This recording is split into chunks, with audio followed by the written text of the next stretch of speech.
এটা কি শিওর? 4 দিনে 10 লাখ টাকা সেল আসছে।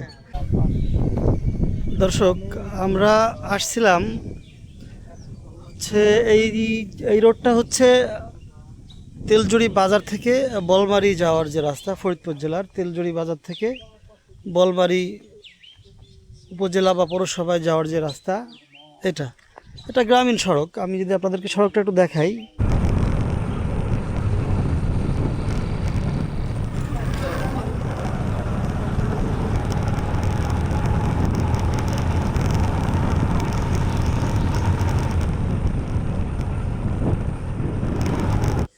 গ্রামীণ সড়ক। এখান দিয়া অনেক বড় বড় গাছ আছে, পুরাতন, এবং বর্ষার মৌসুমে 2 সাইডে পানি হয়, প্রচুর পানি হয়।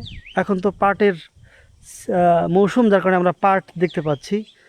কিছুদিন পরে আর পাট থাকবে না, তখন এই জায়গাটা, পরিবেশটা অনেক সুন্দর হবে। তো এটাকে উপলক্ষ করে এই অঞ্চলের কিছু মানুষ এই পাশে একটা রেস্টুরেন্ট চালু করছে, সেটার নাম হচ্ছে বাঁশবাগান। আমরা সেটা দেখার জন্য আসছিলাম। তো পথের মধ্যে আরও 2টা ক্যাফের কাজ চলমান। মূলত এরা একটা দেখে অন্যগুলি শুরু করছে কাজ।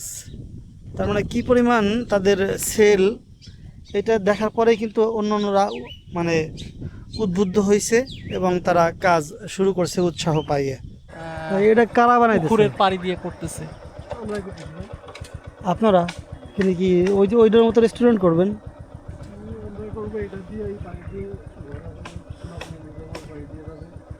ও মাই গড, যাওয়া আসার ব্রিজ হবে না? দেখছেন এদের পরিকল্পনা কি? এদের পরিকল্পনা বড় বড়। উপযোগী যতক্ষণ না হবে ততক্ষণ। তাই আপনারা উদ্বোধন করবেন কবে? নাম সিলেক্ট করছেন? গোধূলি বিকাল।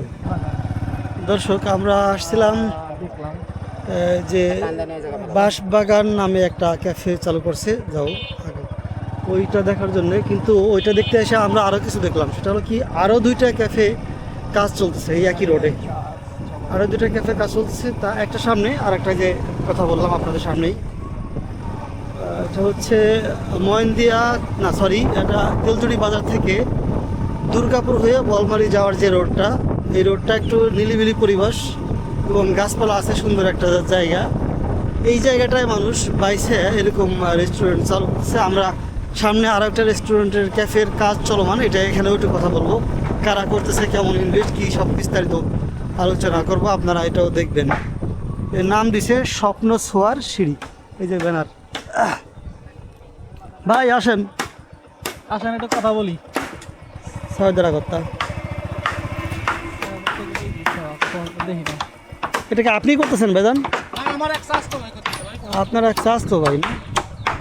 অলরেডি আপনারা নাম সিলেক্ট করে ফেলছেন। এটা কি এই বর্ষার মৌসুমকে উপলক্ষে এটা করতেছেন নাকি? এটা সব সময় অল টাইম সবসময় চালাবেন? আচ্ছা, গেল। আর এটা কি কি আয়োজন থাকবে এখানে? আপনার ফুড আইটেম সবই থাকবে, তাই না? ফুড আইটেম মানে কফি হাউ, তারপরে চা, তারপরে যে এভরিথিং সবকিছু। ওই যে বর্তমানে চাইনিজ রেস্টুরেন্টগুলি দিতেছে ওইগুলি না? ও, আপনাদের ইনভেস্ট হইতেছে কত এখানে? এখানে টোটাল মনে করেন ইনভেস্টেড কোনো এখনো শেষ নাই। আনুমানিক একটা আইডিয়া দেন। আনুমানিক আপনার 5-এর উপরে চলে যাবে। 5 লাখ। 5 লাখ টাকার অলরেডি সিমেন্টের পিলার দিচ্ছেন যাতে করে নষ্ট না হয়, স্থায়ী হয়। এটা দিয়েই ভালো। পানি ওঠে কোন পর্যন্ত এই জায়গা? এই জায়গা পানি মনে করেন এই পিলারের নিচে থাকে। ও, তার মানে সমস্যা নাই, বাঁশ পচবেন, কিন্তু পানি পাবে না। পানিতে বাঁশ পচে না। আর একটা 2টো বাঁশ খুলে পাল্টানো যাবে, নাট দিয়ে যেহেতু লাগানো। আর সেভাবে পরিকল্পনা করা হয়েছে, প্যারাক দেওয়া হয় না যে খোলা যাবে না, নাট খুলে আবার পাল্টানো যাবো। এটা ভালো হয়েছে, নাট দিয়েই ভালো হয়েছে। আমি আমার ফ্রিজের ঘরে নাট দিছি জানেন। আপনারা সামনে মাসে 1 তারিখে উদ্বোধন করার চিন্তা ভাবনা করছেন? হ্যাঁ, 1 তারিখে উদ্বোধন ইনশাল্লাহ, দেখা যাক। ঠিক আছে ভাইজান, ওকে, থ্যাংক ইউ। এখানে কি বাজিতপুর আছে নাকি? এটা বাজিতপুর। ওই যে চিতার বাজার আছে না, চিতার বাজারের পাশে একটা বাজিতপুর আছে, জানেন আপনি? আচ্ছা, আপনার ঠিকানা এখানেই? তাহলে ওই যে যে রেস্টুরেন্ট 2টা হইতেছে, ক্যাফে 2টা হইতেছে, আপনার কি সম্পৃক্ততা আছে নাকি? আপনি করবেন এরকম পরিকল্পনা আজ করছেন নাকি?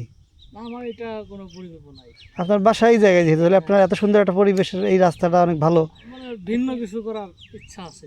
ভিন্ন কিছু করার চিন্তা ভাবনা করছেন? শহরে করবেন নাকি এরকম পরিবেশ জায়গায় করবেন? শহরেও চলে যাবো, এরকম নিরিবিলি জায়গায় বেশি, নিরিবিলি- বিকালে দেখতে পারবেন প্রচুর লোক হয় এখানে। আমাদের এই বাঁশ বাগানের ওরা তো করে উঠতে পারে না, ওরা আমার তো 15 দিনের ভিতরে কমপ্লিট করছে এর আগে। হ্যাঁ, তা ওদের সেল কেমন আসতেছে প্রতিদিন? শুনেছি 4 দিনে 10 লাখ টাকা সেল হয়েছে, তবে ওরা রেডি হতে পারে নাই। ঈদের 2 দিন 3 দিন আগ মতো গাড়ি নিয়ে আসো। দিন রাত কাজ করছে না, দিন রাত। তারপর ওরা কমপ্লিট করতে পারে নাই, কোনো মতো করছে, তো আপনার 4 দিনে 10 লাখ টাকা সেল হয়েছে, 10 লাখ টাকা সেল। এটা কি শিওর? 200%। 4 দিনে 10 লাখ টাকা সেল আসছে। আর সামনে যে মৌসুমটা, এই মৌসুমটাতে মূলত চলে বেশি, বিশেষ করে পানি হলে বেশি হবে। বিশেষ করে তো আমি সেটাই বলতেছি, সামনে মৌসুমটা আসতেছে, এই মৌসুমে ওরা 50 লাখ টাকা ব্যবসা করবে না? এটা তাদের ভাগ্যের উপর ডিপেন্ড করে। যেহেতু 4 দিনে 10 লাখ হয়েছে, একটা বিজ্ঞাপনও হয়েছে অনেক বড় সড়ো, এটা অনলাইনে তো ভাইরাল হয়ে গেছে। ভাইরাল হয়ে গেছে। আমরা একটা নৌকা বাইজ দেবো আর কি এখানে মাঠের ভিতরে। আয়োজন করবেন? আয়োজন করা হয়েছে। পানি হয় কেমন? এখানে আপনার এই পানি থাকবে, নৌকা বাইজ দেওয়া যায়। তাহলে ফোন দিয়ে চলে আসবানি, নাম্বার রাখেন। কার্ড দিয়ে দেন। ভাই কিসে আছে আপনি? মহেন্দ্রের কোথায় তার বাসা? আমি সালথাও উপজেলা দৈনিক যাই দিনের প্রতিনিধি, পুরাতন কার্ড দিলাম, এটার মধ্যে আমার ফোন নাম্বার আছে। বাকি চ্যানেল আছে আপনার? চ্যানেল বলতে ইউটিউব চ্যানেল আছে, ফেসবুক পেজ আছে। আসলে এইভাবে আমরা কাজ করি না, সাংবাদিকতা করি তো হ্যাঁ, কাজ করি না, কিন্তু আসলাম, দেখলাম, যে ভালো লাগলো তাই আর কি ভিডিও নিলাম। ভালো না ভাই জায়গাটা? ভালো পরিবেশ, জায়গাটা অনেক ভালো। কারণ এই যে মানুষ তো আসে না কেন, এই পাটের কারণে। পাটটা চলে যাবে, পাট কেটে ফেলানোর উপর আরও ভালো লাগবে। আরো ভালো। এই মাঠের নাম তো সেই দাদুরের বিল না? দাদুরের বিলটা মূলত 3 ভাগ হয়ে গেছে। অনেক ভাগ হয়েছে। ওই একটা, দুইটা, ও পারো তো 3টা, 4টা, 5টা ভাগ হয়েছে। এই 5টা ভাগ হওয়ার আগে তো একটা বিলই ছিল, একটা বিল। তখন আরও বেশি সুন্দর লাগতো, তাই না? অনেক। বিল তো অনেক বড় ভাই। অনেক বড়। আপনার এই যে মনে আছে, আপনার হেঁটে গেলে দাদুরের বিলের নাম শোনো নাই? এই বৃহত্তম একটা বিলের নাম, এটা এত বড় বিল তো এই অঞ্চলে নাই আর। ফরিদপুর জেলার ভিতরে প্রথম বিল এটা। দাদুরের বিল সবচাইতে বড় বিল। আমি তো ওই রাজাপুর আছে না, রাজাপুর ওই হাসামদের ওইদিকে, রাজাপুর থেকে এই পর্যন্ত একটাই ছিল পুরো এটা একটা। আপনার সস্তায় বাজার বেড়ায়। হ্যাঁ, এদিকে 6 পর্যন্ত। বড় গাছ। বুঝতে পারছি। আপনারা যখন নৌকা বাস দিবেন তখন ফোন দিন, চলে আসবানি। আর ওই যে ওনারা 1 তারিখে কথা বললো, 1 তারিখে যদি সুযোগ পাই আপনার ফোন দেবেন, আমাদের চলে বাজারে আসবেন। তো আমরা তো এখানে আচ্ছা, সমস্যা নাই, আপনাদের প্রচার করে দেবানি, সমস্যা নাই, জানায়েন। ঠিক আছে, ধন্যবাদ।